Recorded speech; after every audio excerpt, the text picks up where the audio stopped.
Hello, everyone. This is Herman Smith-Soto with uBuntuSpeaks. Thank you for joining me today to continue discussing the 8 strategies for fulfilling and successful global health and development career. For those of you who've been with me since Monday and were able to discuss with me the first 3 strategies, which the first was being present in the moment, being culturally aware and speaking the language of the people. And yesterday, the third strategy, we discussed staying informed to ensure your safety. Today, I'm going to speak about the fourth strategy, which is being politically aware. So knowing the country of service's history, the political status, the wavering views of the community members and the citizens of that country, as well as the policies that the government currently has in place. It's really important to be informed and know those policies and know what's happening politically in the country. However, just because you're informed, this does not mean that you need to express your own political views, positive or negative, with community members, with your colleagues. And it's also important to understand that through your interactions with various different individuals who are seen as swaying one way or another politically may really hinder the work that you're doing. So it's really, and may cause your colleagues or your community members to feel as though you're going to be biased in the way that you deliver their services or that you work with them. So it's really important to keep those views to yourself.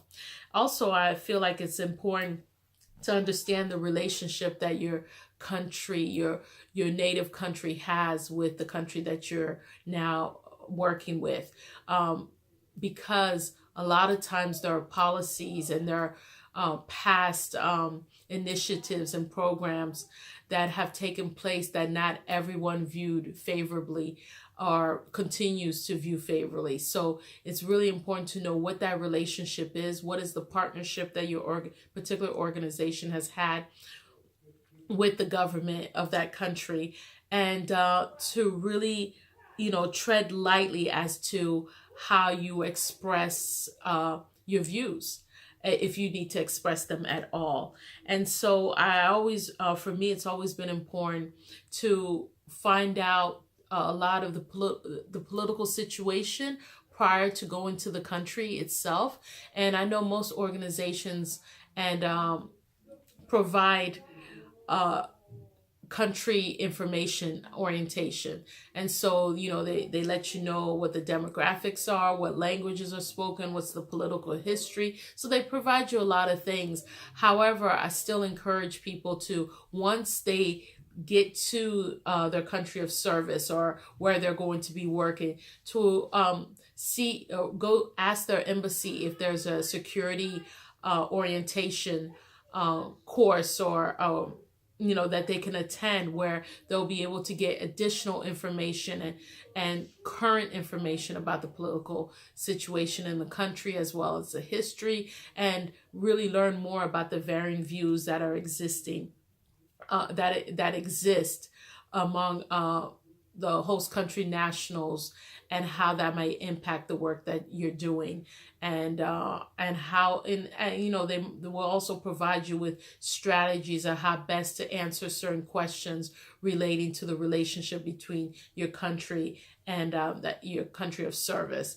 In addition, what I found real beneficial about these orientation were the fact that they also provided us with a list of contacts, names and contacts, and where to go and who to go, and evacuation plans and emergency strategy, as that can come in handy if something was to happen, if there was a political crisis of some sort. So these contacts and these names, I really encourage you to put them in your phone, or put them somewhere where you'll be able to have them at all times. Also, I encourage you to make photocopies of your passport, your birth certificate, your badge, your organizational badge, and really know and be able to really state clearly what your purpose and mission is in the country, and who you work for, because a lot of times, I know for me, being an African American woman working in Africa, and it was really important for me to blend in the country to be able to get the trust of the people. However, when there were a particular situation, let's say political crisis or any type of emergency, I was often confused, or I was often seen as a native. And so therefore I had to produce copies of my passport, some kind of identification to show that, I was a foreigner, and that I needed, that, there were certain procedures and policies that I had to follow, and that, in one situation that I needed to be evacuated. So it's really important that you have those photocopies with you at all times, and keep the original somewhere safe, but have something that shows who you are. I also encourage you to build a trusting relationship with someone from the countries, a colleague, a community member that will be able to provide you information on a continuous basis about what's happening in the country and politically, and as well as what some of the views are of the community members, so that if something is to happen, they think of you and they want to take care of you, and that they'll bring you to somewhere safe. And so having that person has really been essential to securing ensuring my safety wherever I lived, in whatever country. Also, I encourage you to listen to the radio and read newspapers, because in a lot of countries, talk shows are very common. People always, always expressing their views, and the views may be biased, of course, especially when it comes to political views.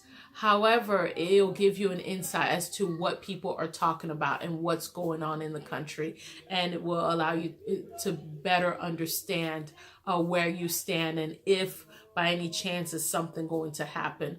Just make sure you pay attention to what people are saying on the street, what they're saying in meetings, what they're saying in workshops, or just what they're saying at the market, wherever. Just make sure you're paying attention to what's going on. And I also think that once you hear something, and you hear that something's brewing, or whispers, or sometimes it's even screams of a political crisis that's about to happen, make sure you let your organization know that you've heard this information, and make sure you review your emergency and security plan.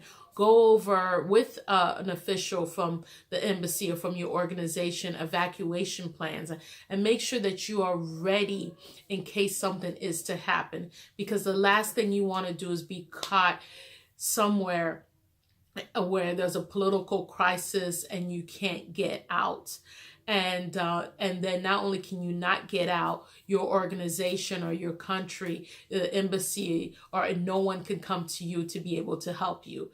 So please make sure that you follow whatever evacuation procedures or have been put in place by your organization or your embassy, and that you keep your ear to the ground, and you try your best to find out what's going on. And just know that like anywhere around the world, politics can shape the work that you're doing. So make sure that you are not seen as someone who's biased and favors one political party or another. So that's my fourth strategy for the day.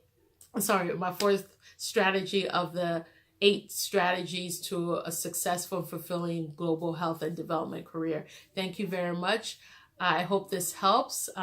Once again, this is Herman Smith-Silta with uBuntuSpeaks. I am who I am because we all are. See you tomorrow with the 5th strategy. Thank you. Take care.